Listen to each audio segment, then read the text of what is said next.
ਸਭ ਦਾ ਸਵਾਗਤ ਹੈ। ਹਰਜੋਤ ਸਿੰਘ ਖਾਲਸਾ ਜੀ ਆਪਣੇ ਨਾਲ ਜੁੜ ਚੁੱਕੇ ਨੇ। ਜੀ ਆਇਆਂ ਨੂੰ ਸਵਾਗਤ ਹੈ। ਸਤਿ ਸ੍ਰੀ ਅਕਾਲ। ਧੰਨਵਾਦ ਜੀ, ਸਤਿ ਸ੍ਰੀ ਅਕਾਲ। ਜਿੰਨੇ ਵੀ ਸਰੋਤੇ ਸਾਡੇ ਸਾਰੇ ਹੀ ਰੇਡੀਓ ਸਟੇਸ਼ਨਾਂ 'ਤੇ, ਘਰਾਂ 'ਚ radio sets, Facebook, iPhone, Android app ਰਾਹੀਂ, ਟੈਲੀਫੋਨ ਰਾਹੀਂ ਜੁੜੇ ਹੋਏ ਹੋ, ਸਾਰਿਆਂ ਨੂੰ ਜੀ ਆਇਆਂ ਨੂੰ ਅਤੇ ਬਹੁਤ ਹੀ ਪਿਆਰ ਅਤੇ ਸਤਿਕਾਰ ਭਰੀ ਸਤਿ ਸ੍ਰੀ ਅਕਾਲ।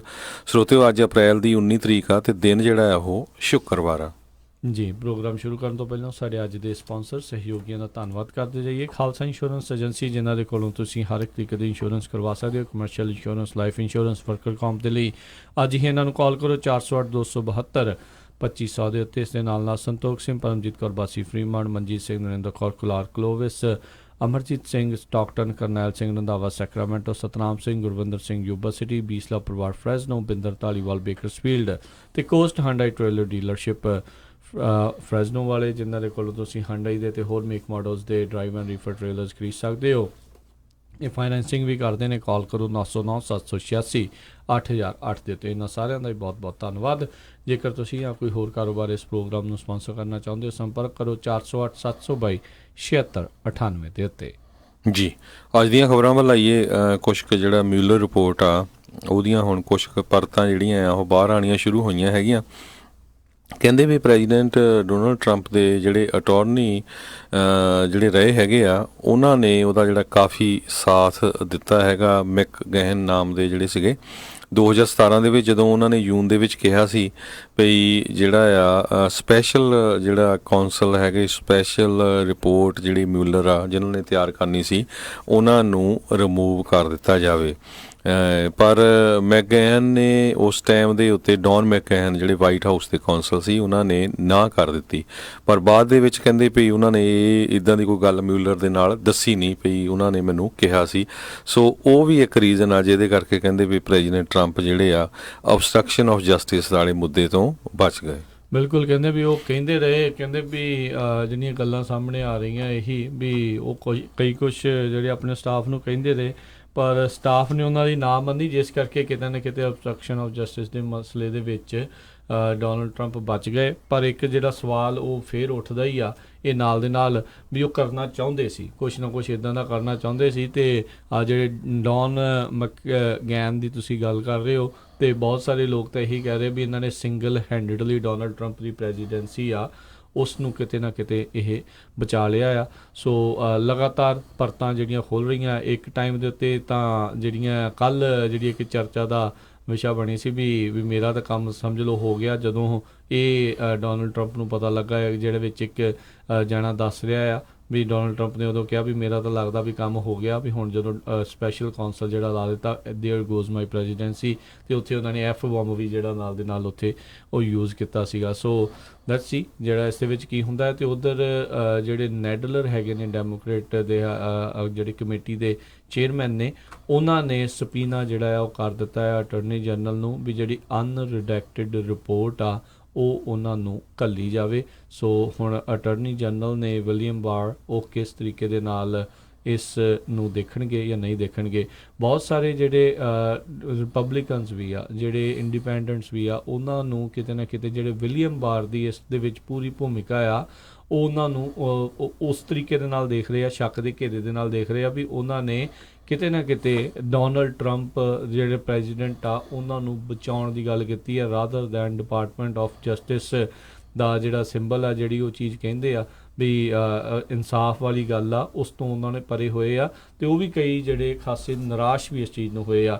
ਇੱਕ ਰਿਪੋਰਟ ਇਹ ਵੀ ਆ ਰਹੀ ਸੀ ਵੀ ਕਹਿੰਦੇ ਵੀ GOP ਦੇ ਕੁਛ ਲੋਕ ਇੱਕ ਐਡ ਫੌਕਸ ਨਿਊਜ਼ ਦੇ ਉੱਤੇ ਸ਼ਾਇਦ ਜਿਹੜੀ ਉਹ ਰਨ ਕਰਨਗੇ, ਜਿਸ ਦੇ ਵਿੱਚ ਉਹ ਇਹ ਕਹਿਣਗੇ ਵੀ ਮਿਊਲਰ ਰਿਪੋਰਟ ਡੋਨਲਡ ਟਰੰਪ ਨੂੰ ਐਗਜ਼ੋਨਰੇਟ ਨਹੀਂ ਕਰਦੀ, ਜੋ ਕਿ ਇਸ ਦੇ ਵਿੱਚ ਡੈਫੀਨੇਟਲੀ ਇਹ ਗੱਲ ਸਾਹਮਣੇ ਆ ਰਹੀ ਆ। ਅਤੇ ਹੁਣ ਦੇਖਦੇ ਹਾਂ ਵੀ ਆਉਣ ਵਾਲੇ ਸਮੇਂ ਦੇ ਵਿੱਚ ਇਹ ਜਿਹੜਾ ਹੁਣ ਪੂਰਾ ਪ੍ਰਤੀਕਰਨ ਆ ਕਿਸ ਪਾਸੇ ਵੱਲ ਨੂੰ, ਇਹ ਪੂਰਾ ਘਟਨਾਕ੍ਰਮ ਕਿਸ ਪਾਸੇ ਵੱਲ ਨੂੰ ਵੱਧ ਰਿਹਾ ਆ। ਡੋਨਲਡ ਟਰੰਪ ਅਤੇ ਜਿੱਦਾਂ GOP ਵਾਲੇ ਪਹਿਲੋਂ ਮਾਰਦੇ ਸੀਗੇ, ਬੜਕਾ ਮਾਰਦੇ ਸੀ ਵੀ ਮੈਨੂੰ ਐਗਜ਼ੋਨਰੇਟ ਕਰਤਾ, ਇਹ ਹੈ ਉਹ ਹੈ, ਪਰ ਉਹਨਾਂ ਦੀਆਂ ਅਜਿਹੀ ਗੱਲ ਕੋਈ ਇਸ ਰਿਪੋਰਟ ਦੇ ਵਿੱਚ ਸਾਹਮਣੇ ਜਿਹੜੀ ਉਹ ਨਹੀਂ ਆ ਰਹੀ। ਪਰ ਇਹ ਵੀ ਡਿਪੈਂਡ ਕਰਦਾ ਵੀ ਤੁਸੀਂ ਕਿਹੜੀ ਨਜ਼ਰ ਦੇ ਨਾਲ, ਕਿਹੜੀ ਅੱਖ ਦੇ ਨਾਲ ਜਿਹੜੇ ਦੇਖ ਰਹੇ ਹੋ, ਪਰ obstruction of justice ਕਰਨ ਦੀ ਕੋਸ਼ਿਸ਼ਾਂ ਕੀਤੀਆਂ, ਪਰ ਕਹਿ ਲਓ ਵੀ ਉਹਨਾਂ ਦੇ ਸਟਾਫ ਉਹਨਾਂ ਦੀ ਗੱਲ ਨਹੀਂ ਮੰਨੀ ਤਾਂ ਉਹ ਬਚ ਗਏ। ਜੀ, ਅਗਲੀ ਖਬਰ ਵੱਲ ਆਈ ਹੈ। ਜਿਹੜੇ ਵਾਈਸ ਪ੍ਰੈਜ਼ੀਡੈਂਟ ਰਹਿ ਚੁੱਕੇ ਵਾਈਸ ਪ੍ਰੈਜ਼ੀਡੈਂਟ ਜੋ ਬਾਈਡਨ ਆ, ਉਹ ਕਹਿੰਦੇ ਵੀ ਅਗਲੇ ਹਫ਼ਤੇ ਅਨਾਊਂਸ ਕਰ ਸਕਦੇ ਆ ਵੀ ਡੈਮੋਕ੍ਰੈਟਿਕ ਪਾਰਟੀ ਵੱਲੋਂ ਪ੍ਰੈਜ਼ੀਡੈਂਸ਼ੀਅਲ ਕੈਂਡੀਡੇਟ ਹੋਣ। ਪਿਛਲੇ 2 ਸਾਲਾਂ ਦੇ ਵਿੱਚ ਕਦੇ ਉਹ ਤਿਆਰ ਹੋ ਗਏ, ਕਦੇ ਪਿੱਛੇ ਹਟ ਗਏ, ਅਤੇ ਇਹ ਤੀਜਾ ਸਾਲ ਚੱਲ ਰਿਹਾ ਸੀ ਜਿਹਦੇ ਵਿੱਚ ਹੁਣ ਉਹਨਾਂ ਨੇ ਕਹਿੰਦੇ ਕਲੀਅਰਲੀ ਕਹਿ ਦਿੱਤਾ ਆ ਵੀ ਮੈਂ ਪ੍ਰੈਜ਼ੀਡੈਂਟ US ਦਾ ਜਿਹੜਾ ਹੈਗਾ ਆ ਉਹਦੇ ਲਈ ਇਲੈਕਸ਼ਨ ਲੜਨ ਜਾ ਰਿਹਾ ਹੈਗਾ ਆ। 1972 ਦੇ ਵਿੱਚ ਪਹਿਲੀ ਵਾਰੀ ਜਿਹੜੇ ਜੋ ਬਾਈਡਨ ਆ ਉਹ ਸੈਨੇਟਰ ਚੁਣੇ ਗਏ ਸੀ। ਸੋ ਉਹਨਾਂ ਦਾ ਕਾਫੀ ਲਗਭਗ 46-47 ਸਾਲਾਂ ਦਾ ਜਿਹੜਾ ਵਾਈਟ ਹਾਊਸ ਦੇ ਵਿੱਚ ਤਜਰਬਾ ਹੈਗਾ ਆ। ਹੁਣ ਦੇਖੋ ਉਹਨਾਂ ਦੇ ਆਉਣ ਦੇ ਨਾਲ 20 ਦੇ ਕਰੀਬ ਜਿਹੜੇ ਕੈਂਡੀਡੇਟ ਆ ਡੈਮੋਕ੍ਰੈਟਿਕ ਪਾਰਟੀ ਦੇ ਪ੍ਰੈਜ਼ੀਡੈਂਸ਼ੀਅਲ ਇਲੈਕਸ਼ਨ ਲਈ ਪ੍ਰਾਇਮਰੀ ਦੇ ਵਿੱਚ ਹੋ ਗਏ ਹੈਗੇ ਆ। ਜੀ ਜੀ ਬਿਲਕੁਲ, ਤੇ ਲੱਗਦਾ ਆંકੜਾ ਹੋਰ ਜ਼ਿਆਦਾ ਵੱਧ ਸਕਦਾ ਆ। ਇੱਕ ਜਿਹੜੀ ਡੈਮੋਕ੍ਰੇਟ ਪਾਰਟੀ ਦੀ ਜਿਹੜੇ ਕੈਂਡੀਡੇਟਸ ਆ ਜਿਹੜੇ ਕਿ ਬਣਨਾ ਚਾਹੁੰਦੇ ਨੇ ਰਾਸ਼ਟਰਪਤੀ, ਉਹਦੇ ਵਿੱਚ ਬਰਨੀ ਸੈਂਡਰ ਨੂੰ ਲੈ ਕੇ ਬੜੀ ਚਿੰਤਾ ਜਿਹੜੀ ਖਾਸ ਕਰਕੇ ਬਾਕੀ ਡੈਮੋਕ੍ਰੇਟ ਐਸਟੈਬਲਿਸ਼ਮੈਂਟ ਦੇ ਵਿੱਚ ਬਣੀ ਆ। ਕਹਿੰਦੇ ਵੀ ਇੱਕ ਵਾਰੀ ਫਿਰ ਇੱਦਾਂ ਲੱਗ ਰਿਹਾ ਵੀ ਜਿਹੜਾ ਪ੍ਰੋਗਰੈਸਿਵ ਸੋਚ ਵਾਲਾ ਬਰਨੀ ਸੈਂਡਰਸ ਆ ਉਹ ਰਾਈਟ ਨਾਓ ਲੀਡ ਕਰ ਰਿਹਾ। ਕਮਲਾ ਹੈਰਿਸ ਤੇ ਹੋਰ ਬੈਟੋ ਰੁੜ ਕੇ ਤੇ ਉਹ ਅਜੇ ਹਾਲ ਦੀ ਘੜੀ ਪਿੱਛੇ ਆ। ਦੇਖਦੇ ਹਾਂ ਵੀ ਜੋ ਬਾਈਡਨ ਦੇ ਆਉਣ ਦੇ ਨਾਲ ਮੈਦਾਨ 'ਚ ਕੁੱਦਣ ਦੇ ਨਾਲ ਕਿੰਨਾ ਕੁ ਜਿਹੜਾ ਅਸਰ ਆ ਉਹ ਪਵੇਗਾ। ਤੇ ਡੈਮੋਕ੍ਰੇਟ ਐਸਟੈਬਲਿਸ਼ਮੈਂਟ ਵੀ ਕਿਤੇ ਨਾ ਕਿਤੇ ਇਹ ਚਾਹ ਰਹੀ ਆ ਵੀ ਬਰਨੀ ਸੈਂਡਰਸ ਇਸ ਵਾਰੀ ਵੀ ਜਿਹੜਾ ਉਹ ਅੱਗੇ ਨਾ ਨਿਕਲਣ। ਪਿਛਲੀ ਵਾਰੀ ਤਾਂ ਚੰਗੀ ਇਹਨਾਂ ਨੇ ਪਿੱਠ ਦੇ ਵਿੱਚ ਛੁਰਾ ਇੱਕ ਨਹੀਂ ਕਈ ਜਿਹੜੇ ਇੱਕ ਹਿਸਾਬ ਦੇ ਨਾਲ ਖੋਭੇ ਸੀਗੇ ਬਰਨੀ ਸੈਂਡਰਸ ਦੇ, ਤਾਂ ਤੇ ਉਹੀ ਕਿਤੇ ਨਾ ਕਿਤੇ ਇਹ ਹਰਜੋਤ ਸਿੰਘ ਜੀ ਬਹੁਤ ਸਾਰੇ ਜਿਹੜੇ ਨੌਜਵਾਨ ਵੋਟਰਸ ਆ ਉਹਨਾਂ ਦਾ ਹੌਸਲਾ ਜਿਹੜਾ ਉਹ ਪਸਤ ਕਰ ਗਈ ਜਦੋਂ ਹੈਲਰੀ ਕਲਿੰਟਨ ਨੂੰ ਧੱਕੇ ਦੇ ਨਾਲ ਕਹਿ ਸਕਦੇ ਹਾਂ ਵੀ ਪ੍ਰੈਜ਼ੀਡੈਂਸ਼ੀਅਲ ਕੈਂਪੇਨ ਦੀ ਜਿਹੜੀ ਮੇਨ ਉਹਨਾਂ ਨੇ ਬਣਾਇਆ ਕੈਂਡੀਡੇਟ ਬਣਾਇਆ ਸੀਗਾ ਬਰਨੀ ਸੈਂਡਰ ਦੇ ਹੱਕ ਦੇ ਵਿੱਚ ਜ਼ਿਆਦਾ ਲੋਕ ਹੋਣ ਦੇ ਬਾਵਜੂਦ ਵੀ। ਸੋ ਉਹਦੇ ਕਰਕੇ ਵੋਟਾਂ ਲੋਕਾਂ ਨੇ ਪਾਈਆਂ ਨਹੀਂ, ਅਤੇ ਬਹੁਤ ਸਾਰੇ ਲੋਕ ਇਹ ਇਸ ਨੂੰ ਵੀ ਇੱਕ ਕਹਿੰਦੇ ਆ ਕਾਰਨ ਕਹਿੰਦੇ ਆ ਵੀ ਡੋਨਲਡ ਟਰੰਪ ਇਸ ਕਰਕੇ ਵੀ ਜਿਹੜਾ ਉਹ ਜਿੱਤ ਗਿਆ। ਸੋ ਲੈਟਸ ਸੀ ਵੀ ਇਸ ਵਾਰੀ ਕੌਣ ਜਿਹੜਾ ਆ ਡੈਮੋਕ੍ਰੇਟ ਪਾਰਟੀ ਦੇ ਇਸ ਪੂਰੇ ਮੈਦਾਨ 'ਚੋਂ ਅਬ ਸਾਹਮਣੇ ਆਉਂਦਾ ਹੈ। ਜੀ, ਅਗਲੀ ਖਬਰ ਵੱਲ ਚੱਲੀਏ ਜਿਹੜੀ ਨਾਰਥ ਤੇ ਸਾਊਥ ਕੋਰੀਆ ਵੱਲੋਂ ਆ ਰਹੀ ਆ। ਸਾਊਥ ਕੋਰੀਆ ਦੇ ਪ੍ਰੈਜ਼ੀਡੈਂਟ ਮੂਨ ਜਿਹੜੇ ਆ ਉਹ ਪ੍ਰੈਜ਼ੀਡੈਂਟ ਡੋਨਲਡ ਟਰੰਪ ਦਾ ਮੈਸੇਜ ਲੈ ਕੇ ਜਿਹੜਾ ਕਿਮ ਜੋਂਗ ਉਨ ਆ ਨਾਰਥ ਕੋਰੀਆ ਦਾ ਜਿਹੜਾ ਲੀਡਰ ਹੈਗਾ ਉਹਨੂੰ ਮਿਲਣ ਜਾ ਰਹੇ ਹੈਗੇ ਆ। ਪਿਛਲੇ ਦਿਨਾਂ 'ਚ ਨਾਰਥ ਕੋਰੀਆ ਦੇ ਵੱਲੋਂ ਇਹ ਜਿਹੜੀ ਸਟੇਟਮੈਂਟ ਆਈ ਸੀ ਵੀ ਜਿਹੜੇ ਸੈਕਟਰੀ ਆਫ ਸਟੇਟ ਆ ਮਾਈਕ ਪੋਂਪੀਓ ਉਹਨਾਂ ਨੂੰ ਸਾਈਡ 'ਤੇ ਕੀਤਾ ਜਾਵੇ, ਅਸੀਂ ਉਹਨਾਂ ਦੇ ਨਾਲ ਡੀਲ ਨਹੀਂ ਕਰ ਸਕਦੇ। ਪਰ ਜਿਹੜੇ ਸਾਊਥ ਕੋਰੀਆ ਦੇ ਪ੍ਰੈਜ਼ੀਡੈਂਟ ਮੂਨ ਹੈਗੇ ਆ UN ਦੇ ਵੀ ਪ੍ਰੈਜ਼ੀਡੈਂਟ ਰਹਿ ਚੁੱਕੇ ਆ ਉਹ ਇੱਕ ਟਾਈਮ 'ਤੇ ਉਹ ਚਾਹੁੰਦੇ ਆ ਵੀ ਜਿਹੜਾ ਸਾਡਾ ਗੁਆਂਢੀ ਮੁਲਕ ਆ ਉਹਦੇ ਨਾਲ ਸਾਡੀ ਜਿਹੜੀ ਆ ਵਾਰਤਾਲਾਪ ਚੱਲਦੀ ਰਹੇ, ਸ਼ਾਂਤੀ ਉੱਥੇ ਬਣੀ ਰਹੇ। ਉਹ ਕੋਈ ਨਾ ਕੋਈ ਡੀਲ ਕਹਿੰਦੇ ਛੋਟੀ ਮੋਟੀ ਵੱਡੀ ਕਿਸੇ ਤਰ੍ਹਾਂ ਦੀ ਵੀ ਜਿਹੜੀ ਡੀਲ ਹੈਗੀ ਆ ਬੈਡ ਗੁੱਡ ਕੁਛ ਨਾ ਕੁਛ ਕਹਿੰਦੇ ਉਹ ਬਣਾਉਣੀ ਚਾਹੁੰਦੇ ਹੈਗੇ ਆ। ਬਿਲਕੁਲ, ਹੁਣ ਰੀਸੈਂਟਲੀ ਵੀ ਖਬਰਾਂ ਆਈਆਂ ਸੀਗੀਆਂ ਵੀ ਜਿਹੜੇ ਕਿਮ ਜੋਂਗ ਉਨ ਹੈਗਾ ਡਿਕਟੇਟਰ ਜਿਹੜਾ ਨਾਰਥ ਕੋਰੀਆ ਦਾ ਉਹ ਰਸ਼ੀਆ ਦੇ ਜਿਹੜਾ ਲੀਡਰ ਆ ਵਲਾਦੀਮੀਰ ਪੁਤਿਨ ਉਸ ਦੇ ਨਾਲ ਸਮਿਟ ਕਰਨ ਜਾ ਰਿਹਾ ਹੈ। ਅਤੇ ਆਪਾਂ ਕੱਲ੍ਹ ਵੀ ਜਿੱਦਾਂ ਦੱਸ ਰਹੇ ਸੀ ਵੀ ਰਾਸ਼ਟਰਪਤੀ ਟਰੰਪ ਨੇ ਇੱਛਾ ਜ਼ਾਹਰ ਕੀਤੀ ਸੀ ਤੀਜੀ ਸਮਿਟ ਦੀ ਕਿਮ ਜੋਂਗ ਉਨ ਦੇ ਨਾਲ। ਅਤੇ ਹੁਣ ਦੇਖੋ ਉਹਨਾਂ ਦੇ ਗੁਆਂਢੀ ਮੁਲਕ ਵਾਲਾ ਪ੍ਰੈਜ਼ੀਡੈਂਟ ਉਹ ਕਿਹੜਾ ਮੈਸੇਜ ਉੱਧਰ ਲੈ ਕੇ ਜਾਣਗੇ। ਜੀ, ਅਤੇ ਅਗਲੀ ਜਿਹੜੀ ਹਰਜੋਤ ਸਿੰਘ ਦੀ ਗੱਲ ਕਰਦੇ ਹਾਂ, ਨਦਰਨ ਆਇਰਲੈਂਡ ਦੇ ਵਿੱਚ ਕਹਿੰਦੇ ਇਸ ਟਾਈਮ ਹਿੰਸਾ ਉਹ ਛਿੜੀ ਹੋਈ ਆ, ਰਾਈਟਿੰਗ ਜਿਹੜੀ ਹੋ ਰਹੀ ਆ ਉਸ ਦੇ ਵਿੱਚ ਇੱਕ ਜਰਨਲਿਸਟ ਨੂੰ ਗੋਲੀ ਮਾਰ ਕੇ ਉਸ ਦੀ ਹੱਤਿਆ ਆ ਉਹ ਕਰ ਦਿੱਤੀ ਗਈ ਆ। ਪੁਲਿਸ ਨੇ ਇਸ ਹਮਲੇ ਨੂੰ ਅੱਤਵਾਦੀ ਐਕਟ ਟੈਰਰਿਸਟ ਐਕਟ ਦੇ ਵਜੋਂ ਜਿਹੜਾ ਆ ਉਹ ਗਰਦਾਨਿਆ ਆ। IRA ਜਿਹੜਾ ਇੱਕ ਨਵਾਂ ਜਿਹੜਾ IRA ਗਰੁੱਪ ਆ ਉਸ ਦੇ ਬਾਰੇ ਜਾਣਕਾਰੀ ਦਿੱਤੀ ਆ। IRA ਇੱਕ ਟਾਈਮ ਦੇ ਉੱਤੇ ਪਹਿਲੋਂ ਵੀ ਇੱਦਾਂ ਦੇ ਹਿੰਸਕ ਪ੍ਰਦਰਸ਼ਨ ਹਿੰਸਾ ਕਰਨ ਦੇ ਵਿੱਚ ਅਤੇ ਬੰਬ ਬਲਾਸਟਾਂ ਦੇ ਵਿੱਚ ਵੀ ਜਿਹੜਾ ਆ ਉਹ ਇਨਵੋਲਵ ਰਿਹਾ ਆ। ਸੋ ਆਇਰਲੈਂਡ ਦੇ ਵਿੱਚ ਇਹ ਹਿੰਸਾ ਦੰਗੇ ਜਿਹੜੇ ਆ ਇਸ ਟਾਈਮ ਕਿਤੇ ਨਾ ਕਿਤੇ ਕਹਿੰਦੇ ਆ ਉਹ ਚੱਲ ਰਹੇ ਆ, ਜਿਸ ਦੇ ਵਿੱਚ ਇੱਕ ਜਰਨਲਿਸਟ ਨੂੰ ਗੋਲੀ ਮਾਰ ਕੇ ਉਸ ਦੀ ਹੱਤਿਆ ਕਰ ਦਿੱਤੀ ਗਈ। ਅਗਲੀ ਖਬਰ ਜਿਹੜੀ ਆ ਆਪਣੇ ਗੁਆਂਢੀ ਮੁਲਕ ਤੋਂ ਆ ਰਹੀ ਆ, ਕੈਨੇਡਾ ਤੋਂ। ਉੱਥੇ ਬੜੀ ਮਾੜੀ ਖਬਰ ਆ ਵੀ 3 ਕਲਾਈਮਰ ਜਿਹੜੇ ਸੀਗੇ ਉਹ US ਦੇ ਉਹ ਕੈਨੇਡਾ ਦੇ ਵੈਨਫ ਨੈਸ਼ਨਲ ਪਾਰਕ ਜਿਹੜਾ ਆ ਉੱਥੇ ਐਵਲੈਂਚ ਆਇਆ ਜਿਹਦੇ ਵਿੱਚ ਦੱਬੇ ਗਏ। ਅਤੇ ਕਹਿੰਦੇ ਵੀ ਉਹਨਾਂ ਦੀ ਜਿਹੜੀ ਮੌਤ ਆ ਉਹ ਇੱਕ ਤਰ੍ਹਾਂ ਨਾਲ ਕਨਫਰਮ ਕਰ ਦਿੱਤੀ ਗਈ ਹੈਗੀ ਆ। ਇੱਕ ਜੈਸ ਰੌਸ ਕੈਲੀ ਜਿਹੜਾ ਬੰਦਾ ਆ ਅਮਰੀਕਨ, ਇਹ 20 ਸਾਲਾਂ ਦਾ ਸੀ ਜਦੋਂ ਇਸ ਨੇ ਮਾਊਂਟ ਐਵਰੈਸਟ ਦੇ ਉੱਤੇ ਜਿਹੜੀ ਚੜ੍ਹਾਈ ਕਰ ਦਿੱਤੀ ਸੀ, ਪੂਰੀ ਉਹ ਕਲਾਈਮ ਕਰ ਗਿਆ ਸੀ, ਵਰਲਡ ਦੀ ਜਿਹੜੀ ਹਾਈਐਸਟ ਪੀਕ ਹੈਗੀ ਆ, ਅਤੇ ਹੁਣ ਇਸ ਐਵਲੈਂਚ ਦੇ ਵਿੱਚ ਦੱਬਿਆ ਗਿਆ ਹੈਗਾ। ਦੂਸਰੇ ਬੰਦੇ ਦਾ ਨਾਮ ਆਸਟਰੀਅਨ ਡੇਵਿਡ ਲਾਮਾ, ਅਤੇ ਤੀਸਰਾ ਜਿਹੜਾ ਆ ਹੈਂਸੋਰਡ ਔਇਰ ਕਰਕੇ ਜਿਹੜੇ ਆ, ਤਿੰਨੇ ਜਾਣੇ ਡਿਸਅਪੀਅਰ ਹੋ ਗਏ ਸੀ ਅਤੇ ਉਹਨਾਂ ਦੀ ਸਰਚ ਵੀ ਬਹੁਤ ਹੋਈ ਪਰ ਕੁਛ ਵੀ ਲੱਭ ਨਹੀਂ ਸਕੇ, ਅਤੇ ਹੁਣ ਇਹ ਡਿਕਲੇਅਰ ਕਰ ਦਿੱਤਾ ਗਿਆ ਵੀ ਤਿੰਨਾਂ ਜਾਣਿਆਂ ਦੀ ਮੌਤ ਹੋ ਗਈ ਹੈਗੀ ਆ ਜੀ। ਅਗਲੀ ਜਿਹੜੀ ਹਰਜੋਤ ਸਿੰਘ ਜੀ ਖਬਰ ਜਿਹੜੀ ਆ ਰਹੀ ਆ, ਜਿਹੜੀ ਨੋਟਰ ਡੇਮ ਇੱਕ ਜਿਹੜਾ ਬਹੁਤ ਪੁਰਾਣਾ ਕੈਥੀਡਰਲ ਆ, ਜਿਹੜਾ ਪਿਛਲੇ ਦਿਨੀ ਅੱਗ ਦੇ ਵਿੱਚ ਝੁਲਸ ਗਿਆ ਸੀਗਾ, ਅਤੇ ਕਾਫੀ ਇਤਿਹਾਸਿਕ ਜਿਹੜੀ ਆ ਉਹ ਰੰਗਤ ਜਿਹੜੀ ਉਹ ਰੱਖਦਾ ਆ। ਉਸ ਦੇ ਵਿੱਚ ਜਿਹੜੀ ਮੁੱਢਲੀ ਜਾਂਚ ਦੇ ਵਿੱਚ ਇਹ ਪਤਾ ਲੱਗਾ, ਕਹਿੰਦੇ ਇਲੈਕਟ੍ਰਿਕ ਸ਼ਾਰਟ ਸਰਕਟ ਦੇ ਕਰਕੇ ਕਿਤੇ ਨਾ ਕਿਤੇ ਅੱਗ ਜਿਹੜੀ ਆ ਉਹ ਲੱਗੀ ਆ। ਸੋ ਹਾਲ ਦੀ ਘੜੀ ਜਾਂਚ ਜਿਹੜੀ ਆ ਹੋਰ ਚੱਲ ਰਹੀ ਆ, ਅਤੇ ਇਹ ਮੁੱਢਲੀ ਜਾਂਚ ਦੇ ਵਿੱਚ ਗੱਲਾਂ ਉਹ ਸਾਹਮਣੇ ਆਈਆਂ ਆ। ਕੰਪਿਊਟਰ ਗਲਿਚ ਵੀ ਕਿਹਾ ਜਿਹੜਾ ਉਹ ਜਾ ਰਿਹਾ, ਕਿਉਂਕਿ ਅੱਜ ਕੱਲ੍ਹ ਜਿਹੜੇ ਇਲੈਕਟ੍ਰੀਕਲ ਸਿਸਟਮਸ ਵੀ ਕੰਪਿਊਟਰ ਦੇ ਨਾਲ, ਚਿੱਪਾਂ ਦੇ ਨਾਲ ਜਿਹੜੇ ਆ ਉਹ ਸੈੱਟ ਕੀਤੇ ਜਾਂਦੇ ਨੇ। ਸੋ ਉਸ ਦੇ ਉੱਤੇ ਵੀ ਜਿਹੜੀ ਫਾਸਟ ਸਪਰੈਡਿੰਗ ਜਿਹੜੀ ਇਹ ਫਾਇਰ ਸੀ, ਅੱਗ ਬਹੁਤ ਤੇਜ਼ੀ ਦੇ ਨਾਲ ਜਿਹੜੀ ਫੈਲੀ ਆ, ਉਸ ਦੇ ਉੱਤੇ ਦੋਸ਼ ਜਿਹੜਾ ਉਹ ਮੜਿਆ ਜਾ ਰਿਹਾ ਆ। ਸੋ ਲੈਟਸ ਸੀ ਵੀ ਹੋਰ ਜਾਂਚ ਦੇ ਵਿੱਚ ਜਿਹੜੇ ਪੁਖਤਾ ਸਬੂਤਾਂ ਤੋਂ ਬਾਅਦ ਦੇ ਵਿੱਚ ਇਹ ਜਾਣਕਾਰੀ ਇਸ ਦੇ ਬਾਰੇ ਦੇਣਗੇ, ਪਰ ਮੁੱਢਲੀ ਜਾਂਚ 'ਚ ਇਹੀ ਗੱਲ ਸਾਹਮਣੇ ਆਈ ਆ ਜੀ। ਅਗਲੀ ਖਬਰ ਵੱਲ ਚਲੀਏ। ਕੈਲੀਫੋਰਨੀਆ ਦੇ ਵਿੱਚ ਇੱਕ 15 ਸਾਲਾਂ ਦੀ ਬੱਚੀ ਜਿਹੜੀ ਆ ਉਹ ਮਿਸਿੰਗ ਸੀਗੀ, ਅਤੇ ਹੁਣ ਜਿਹੜੀ ਲਾਸ ਐਂਜਲਸ ਦੀ ਪੁਲਿਸ ਡਿਪਾਰਟਮੈਂਟ ਆ, ਕਾਉਂਟੀ ਸ਼ੈਰਿਫ ਡਿਪਾਰਟਮੈਂਟ ਆ, ਉਹਨਾਂ ਵੱਲੋਂ ਖਬਰ ਆ ਰਹੀ ਆ 15 ਸਾਲਾਂ ਦੀ ਅਲੋਰਾ ਬੈਨੀਟਿਜ਼ ਜਿਹੜੀ ਆ, ਕਹਿੰਦੇ ਵੀ ਉਹ ਆਪਣੀ ਮਦਰ ਅਤੇ ਇੱਕ ਹੋਰ ਬੰਦੇ ਦੇ ਨਾਲ ਇੱਕ BMW ਕਾਰ ਦੇ ਵਿੱਚ ਚੜ੍ਹ ਕੇ ਚਲੇ ਗਈ, ਅਤੇ ਜਿਹੜੀ ਉਹਦੀ ਮਦਰ, ਜਿਸ ਦਾ ਨਾਂ ਰੋਮਨ ਸਿਰਾਟੋਸ ਦੱਸਿਆ ਗਿਆ, 39 ਸਾਲਾਂ ਦੀ, ਅਤੇ ਨਾਲ ਉਹਨਾਂ ਦੇ ਇੱਕ ਹੋਰ ਬੰਦਾ ਜਿਸ ਦਾ ਨਾਮ ਮਰਕਾਡੋ ਆ, 40 ਸਾਲਾਂ ਦਾ, ਕਹਿੰਦੇ ਵੀ ਦੋਨੋਂ ਜਾਣੇ ਇਹ ਇੱਕ ਮਰਡਰ ਦੇ ਵਿੱਚ ਵਾਂਟਡ ਹੈਗੇ ਆ, ਕਾਰਸਨ ਦੇ ਵਿੱਚ। ਇਹਨਾਂ ਨੇ ਜੈਫਰੀ ਅਪੀਲ ਨਾਮ ਦੇ ਬੰਦੇ ਦਾ ਜਿਹੜਾ ਕਤਲ ਕੀਤਾ ਸੀ ਜੀ। ਅਗਲੀ ਜਿਹੜੀ ਹਰਜੋਤ ਸਿੰਘ ਜੀ ਬੰਗਲਾਦੇਸ਼ ਤੋਂ ਜਿਹੜੀ ਖਬਰ ਆ ਰਹੀ ਹੈ, ਜਿਸ ਨੇ ਸਾਰਿਆਂ ਦਾ ਦਿਲ ਜਿਹੜਾ ਉਹ ਦਹਿਲਾ ਦਿੱਤਾ। ਨੁਸਰਤ ਜਹਾਨ ਰਫੀ ਨਾਂ ਦੀ ਇੱਕ ਕੁੜੀ, ਜਿਸ ਨੇ ਕਿ 18 ਸਾਲਾਂ ਦੀ ਕੁੜੀ, ਜਿਸ ਨੇ ਕਿ ਆਪਣੇ ਇੱਕ ਰਿਲੀਜੀਅਸ ਸਕੂਲ ਦੇ ਪ੍ਰਿੰਸੀਪਲ ਦੇ ਉੱਤੇ ਇਹ ਉਸ ਦੇ ਖਿਲਾਫ ਸ਼ਿਕਾਇਤ ਦਰਜ ਕਰਾਈ ਵੀ ਉਸ ਦੇ ਨਾਲ ਸੈਕਸ਼ੂਅਲੀ ਜਿਹੜਾ ਉਸ ਨੂੰ ਜਿਹੜੀਆਂ ਥਾਵਾਂ ਦੇ ਉੱਤੇ ਛੇੜਦਾ ਸੀਗਾ, ਉਸ ਨੂੰ ਛੇੜਖਾਨੀਆਂ ਕਰ ਰਿਹਾ ਸੀਗਾ।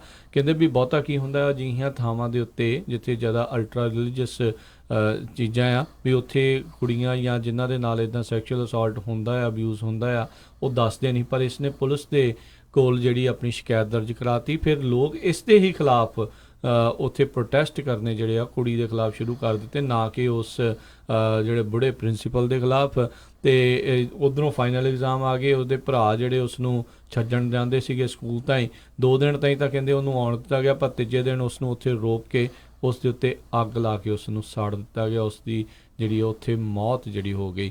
ਸੋ ਬਹੁਤ ਹੀ ਇੱਕ ਸ਼ਰਮਨਾਕ ਘਟਨਾ ਜਿਹੜੀ ਬੰਗਲਾਦੇਸ਼ ਤੋਂ ਜਿਹੜੀ ਇਹ ਵਾਪਰੀ ਆ, ਇਹ ਹੋਈ ਆ, ਜਿਸ ਨੇ ਪੂਰੀ ਦੁਨੀਆ ਦੇ ਵਿੱਚ ਇੱਕ ਵਾਰੀ ਫੇਰ ਜਿਹੜਾ ਇਸ ਦੇ ਉੱਤੇ ਚਰਚਾ ਜਿਹੜੀ ਛੇੜੀ ਆ ਜੀ। ਅਗਲੀ ਖਬਰ ਜਿਹੜੀ ਹੈ ਗ੍ਰੈਂਡ ਰੈਪਿਡਸ ਮਿਸ਼ੀਗਨ ਤੋਂ ਆ ਰਹੀ ਆ, ਜਿੱਥੇ ਇੱਕ ਲੇਡੀ ਨੇ ਆਪਣੇ ਹੀ 9 ਸਾਲਾਂ ਦੇ ਬੱਚੇ ਨੂੰ ਜਿਹੜਾ ਕਾਰ ਦੇ ਥੱਲੇ ਦੇ ਕੇ ਮਾਰ ਦਿੱਤਾ, ਅਤੇ ਉਹਨੂੰ 30 ਦਿਨਾਂ ਦੀ ਹੁਣ ਜੇਲ੍ਹ ਦੀ ਸਜ਼ਾ ਹੋਈ ਆ।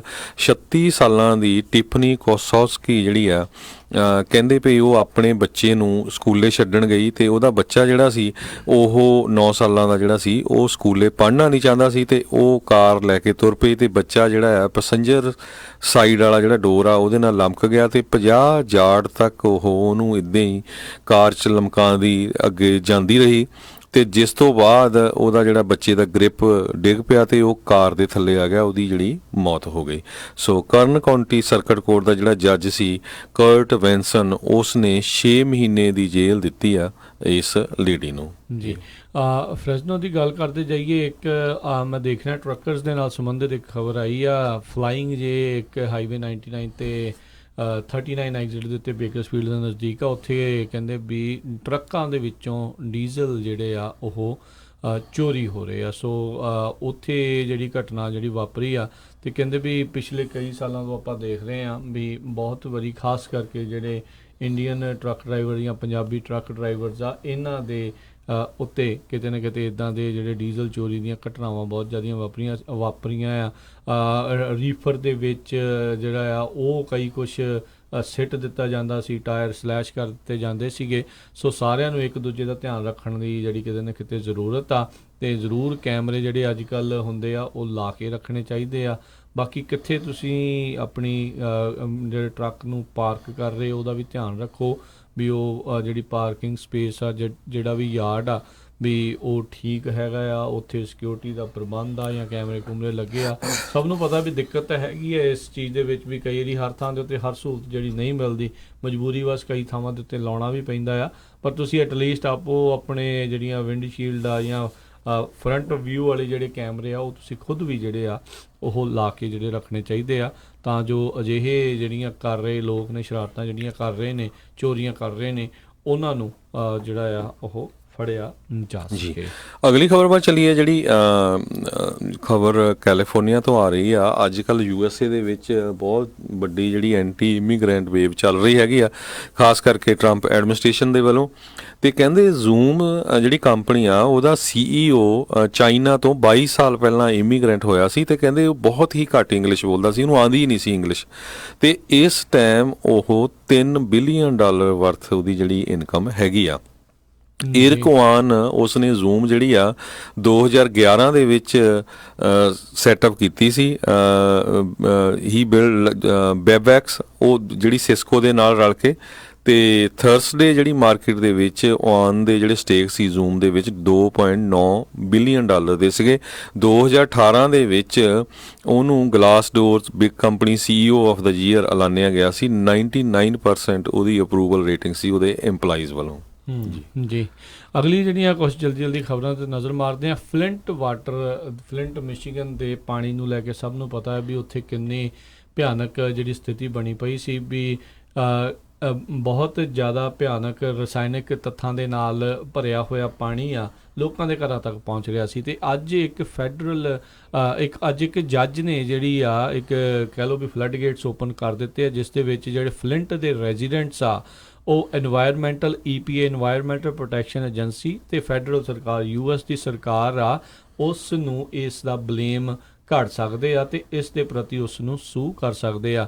ਲੰਮੇ ਸਮੇਂ ਤੋਂ ਇਹ ਜਿਹੜੀ ਅੜਚਨ ਚੱਲ ਰਹੀ ਸੀ, 2014 ਤੋਂ ਜਦੋਂ ਇਹ ਮਸਲਾ ਸਾਹਮਣੇ ਆਇਆ ਸੀ ਵੀ ਲੋਕ ਜਿਹੜੇ ਇਹਨਾਂ ਦੇ ਉੱਤੇ ਦਬਾਅ ਪਾ ਰਹੇ ਸੀਗੇ ਵੀ ਇਹ ਕੀ ਹੋ ਰਿਹਾ ਆ। ਅਜੇ ਵੀ ਵੈਸੇ ਫਲਿੰਟ ਮਿਸ਼ੀਗਨ ਦੀ ਸਥਿਤੀ ਕੋਈ ਬਹੁਤੀ ਜ਼ਿਆਦਾ ਸੁਧਰੀ ਨਹੀਂ ਆ। ਪਾਣੀ ਨੂੰ ਠੀਕ ਕਰਨ ਦੇ ਲਈ ਜਿਹੜਾ ਲੈਡ ਦਾ ਪ੍ਰਭਾਵ ਉਸ ਦੇ ਵਿੱਚ ਹੈਗਾ, ਹੋਰ ਜ਼ਹਿਰੀਲੇ ਤੱਤ ਹੈਗੇ, ਉਸ ਨੂੰ ਘਟਾਉਣ ਦੀ ਕੋਸ਼ਿਸ਼ ਤਾਂ ਚੱਲ ਰਹੀ ਆ, ਪਰ ਅਜੇ ਵੀ ਪੂਰੀ ਤਰ੍ਹਾਂ ਠੀਕ ਨਹੀਂ ਆ। ਪਰ ਹੁਣ ਉੱਥੋਂ ਦੇ ਰੈਜ਼ੀਡੈਂਟਸ ਆ, ਉਹਨਾਂ ਨੂੰ ਇਹ ਮੌਕਾ ਹੋਵੇਗਾ ਵੀ ਉਹ EPA ਅਤੇ US ਦੀ ਗਵਰਨਮੈਂਟ ਆ ਉਹਨਾਂ ਦੇ ਉੱਤੇ ਇਹ ਕੇਸ ਆ ਉਹ ਕਰ ਸਕਣ। ਜੀ, ਅਤੇ ਸਾਡਾ ਸਮਾਂ ਵੀ ਸਮਾਪਤ ਹੋਣ ਵਾਲਾ। ਸ਼ਨੀਚਰਵਾਰ ਨੂੰ ਸਾਡਾ ਜਿਹੜਾ ਸਪੈਸ਼ਲ ਪ੍ਰੋਗਰਾਮ ਇਮੀਗ੍ਰੇਸ਼ਨ 'ਤੇ ਹੋਊਗਾ ਵੀ ਕਿਸ ਤਰ੍ਹਾਂ ਜਿਹੜਾ ਟਰੰਪ ਐਡਮਿਨਿਸਟ੍ਰੇਸ਼ਨ ਨੇ ਬਹੁਤ ਜ਼ਿਆਦਾ ਚੇਂਜਸ ਜਿਹੜੀਆਂ ਇਮੀਗ੍ਰੇਸ਼ਨ ਸਿਸਟਮ 'ਚ ਲਿਆਂਦੀਆਂ। ਅਤੇ ਜਾਂਦੇ ਰਾਜਕਨਵੀਰ ਸਿੰਘ ਜੀ, ਆਪਾਂ ਫ੍ਰਿਜਨੋ ਵਾਲਾ ਪ੍ਰੋਗਰਾਮ ਦਾ ਵੀ ਥੋੜ੍ਹਾ ਡਿਟੇਲ ਦੱਸ ਜਾਈਏ। ਹਾਂਜੀ, ਬਿਲਕੁਲ ਜੀ। ਸੋ ਕੱਲ੍ਹ ਨੂੰ ਜਿਹੜਾ ਇੱਕ ਵਿਸ਼ੇਸ਼ ਪੰਜਾਬੀ ਰੇਡੀਓ USA ਵੱਲੋਂ ਪਰਿਵਾਰਕ ਜਿਹੜੀ ਸ਼ਾਮ, ਪਰਿਵਾਰਕ ਨਾਈਟ, ਜਿਹੜੀ ਫੈਮਿਲੀ ਨਾਈਟ ਉਹ ਰੱਖੀ ਗਈ ਹੈ ਪੰਜਾਬੀ ਰੇਡੀਓ USA ਦੇ ਫ੍ਰੈਜ਼ਨੋ ਦਾ ਜਿਹੜਾ ਸਟੂਡੀਓ ਵਾ ਉਸ ਐਡਰੈਸ 'ਤੇ। ਸੋ ਆਪ ਸਭ ਨੂੰ ਜਿਹੜੇ ਵੀ ਲਾਗੇ ਛਾਗੇ ਰਹਿੰਦੇ ਆ, ਜਿਹੜੇ ਵੀ ਉੱਥੇ ਪਹੁੰਚ ਸਕਦੇ ਨੇ, ਜ਼ਰੂਰ ਉੱਥੇ ਪਹੁੰਚੋ। ਪੰਜਾਬੀ ਰੇਡੀਓ USA ਦੀ ਟੀਮ ਉੱਥੇ ਹੋਵੇਗੀ ਤੁਹਾਡੇ ਸਾਰਿਆਂ ਦੇ ਲਈ। ਜਿਹੜਾ ਮਨੋਰੰਜਨ ਹੋਵੇਗਾ ਉੱਥੇ, ਜਿਹੜੀ ਇੱਕ ਵਿਸ਼ੇਸ਼ ਪਾਰਕ ਬਣਾਈ ਗਈ ਆ ਉਹ ਜਿਹੜੇ ਤੁਹਾਡੇ ਸਾਰਿਆਂ ਦੇ ਲਈ ਹੋਵੇਗੀ। ਸੋ ਸਾਰੀਆਂ ਚੀਜ਼ਾਂ ਜਿਹੜੀਆਂ ਹੋਣਗੀਆਂ, ਗੱਲਾਂ ਬਾਤਾਂ ਆਪਾਂ ਕਰਾਂਗੇ। ਅਤੇ ਬੇਸਿਕਲੀ ਜਿਹੜੇ ਵੀ ਸਾਡੇ ਸਰੋਤੇ ਨੇ, ਸਹਿਯੋਗੀ ਨੇ, ਐਡਵਰਟਾਈਜ਼ਰਸ ਨੇ, ਉਹਨਾਂ ਸਾਰਿਆਂ ਦੇ ਮਾਨ ਸਨਮਾਨ ਦੇ ਵਿੱਚ ਇਹ ਪੰਜਾਬੀ ਰੇਡੀਓ USA ਦੀ ਪਰਿਵਾਰਕ ਜਿਹੜੀ ਸ਼ਾਮ ਆ ਉਹ ਰੱਖੀ ਗਈ ਆ। ਇਸ ਦੀ ਕੋਈ ਟਿਕਟ ਨਹੀਂ ਆ, ਫ੍ਰੀ ਇਸ ਦੇ ਵਿੱਚ ਐਂਟਰੀ ਆ। ਅਤੇ ਪ੍ਰੋਗਰਾਮ ਦੀ ਸਮਾਪਤੀ ਤੋਂ ਬਾਅਦ ਦੇ ਵਿੱਚ ਰੋਟੀ ਦਾ, ਭੋਜਨ ਦਾ, ਖਾਣੇ ਦਾ ਜਿਹੜਾ ਉਹ ਪ੍ਰਬੰਧ ਹੈਗਾ ਆ। ਸੋ ਆਪ ਸਭ ਨੂੰ ਅਸੀਂ ਬੇਨਤੀ ਕਰਦੇ ਹਾਂ ਵੀ ਇਹ ਸ਼ਾਮ ਨੂੰ 6 ਤੋਂ 9 ਵਜੇ ਤੱਕ ਇਹ ਪ੍ਰੋਗਰਾਮ ਹੋਣਾ ਆ। 20 ਅਪ੍ਰੈਲ ਜਿਹੜਾ ਕਿ ਕੱਲ੍ਹ ਦਾ ਦਿਨ ਹੈਗਾ ਆ। ਪੰਜਾਬੀ ਰੇਡੀਓ USA ਦੇ ਜਿਹੜਾ ਫ੍ਰੈਜ਼ਨੋ ਸਟੂਡੀਓ ਆ 2125 ਨਾਰਥ ਬਾਰਟਨ ਐਵੀਨਿਊ। ਜੀ ਹਾਂ, ਜਿਹੜੇ ਫ੍ਰਿਜਨੋ ਏਰੀਆ 'ਚ ਰਹਿੰਦੇ ਆ 168 ਤਾਂ 180 ਦੇ ਕਾਰਨਰ 'ਤੇ ਸਟੂਡੀਓ ਹੈਗਾ ਆ। ਜਦੋਂ ਤੁਸੀਂ ਉੱਥੇ ਜਾਂਦੇ ਆ, ਬੜੇ ਉੱਚੇ ਟਾਵਰ ਉੱਥੇ ਤੁਸੀਂ ਦੇਖ ਸਕਦੇ ਆ। ਤੇ ਮਕਿਲਨੀ ਐਵਨਿਊ ਦੇ ਬਿਲਕੁਲ ਨਾਲ, ਬੜਾ ਸੌਖੀ ਡਾਇਰੈਕਸ਼ਨ ਹੈਗੀ ਆ। ਤੇ ਜੀ। ਜਰੂਰ ਪਰਿਵਾਰਾਂ ਸਮੇਤ ਪਹੁੰਚਿਓ ਕਿਉਂਕਿ ਫੈਮਿਲੀ ਫੰਕਸ਼ਨ ਹੀ ਹੈਗਾ ਆ ਜੀ ਬਿਲਕੁਲ ਜੀ। ਸੋ ਆਪ ਸਭ ਨੂੰ ਸਾਡੇ ਵੱਲੋਂ ਹਾਰਦਿਕ ਸੱਦਾ ਹੈ, ਜ਼ਰੂਰ ਜ਼ਰੂਰ ਜਿਹੜੇ ਵੀ ਇਰਦ ਗਿਰਦ ਹੈਗੇ, ਜਿਹੜੇ ਵੀ ਸਮਾਂ ਕੱਢ ਕੇ ਪਰਿਵਾਰਾਂ ਸਮੇਤ ਪਹੁੰਚ ਸਕਦੇ ਨੇ, ਜ਼ਰੂਰ ਪਹੁੰਚੋ। ਪੰਜਾਬੀ ਰੇਡੀਓ USA ਦੀ ਟੀਮ ਦੇ ਨਾਲ ਆਪਾਂ ਜਿਹੜੀ ਉੱਥੇ ਗੱਲਾਂ ਬਾਤਾਂ ਵੀ ਕਰਾਂਗੇ, ਤੁਹਾਡੇ ਮਨੋਰੰਜਨ ਦਾ ਵੀ ਪ੍ਰਬੰਧ ਆ, ਭੋਜਨ ਦਾ ਵੀ ਪ੍ਰਬੰਧ ਆ। ਸੋ ਜ਼ਰੂਰ ਇਸ ਪਰਿਵਾਰਕ ਨਾਈਟ ਦੇ ਵਿੱਚ, ਪੰਜਾਬੀ ਰੇਡੀਓ USA ਦੀ ਨਾਈਟ ਦੇ ਵਿੱਚ ਆਪ ਸਭ ਨੂੰ ਹਾਰਦਿਕ ਸੱਦਾ ਆ। ਅਤੇ ਜ਼ਰੂਰ ਆਪਾਂ ਫਿਰ ਕੱਲ੍ਹ ਨੂੰ ਜਿਹੜਾ ਉੱਥੇ ਤੁਹਾਨੂੰ ਫਰੈਜ਼ਨੋ ਦੇ ਵਿੱਚ ਮਿਲਾਂਗੇ, 2125 ਨਾਰਥ ਬਾਰਟਨ ਐਵੀਨਿਊ ਫਰੈਜ਼ਨੋ ਦੇ ਵਿੱਚ। ਸਭ ਨੂੰ ਜੀ ਆਇਆਂ ਨੂੰ। ਅਤੇ ਹੁਣ ਆਪਾਂ ਇਜਾਜ਼ਤ ਲੈਂਦੇ ਹਾਂ, ਸਾਡੇ ਦੋਨਾਂ ਵੱਲੋਂ ਸਭ ਨੂੰ ਹੀ ਪਿਆਰ ਭਰੀ ਸਤਿ ਸ੍ਰੀ ਅਕਾਲ। ਸੁਣਦੇ ਰਹੋ ਪੰਜਾਬੀ ਰੇਡੀਓ USA।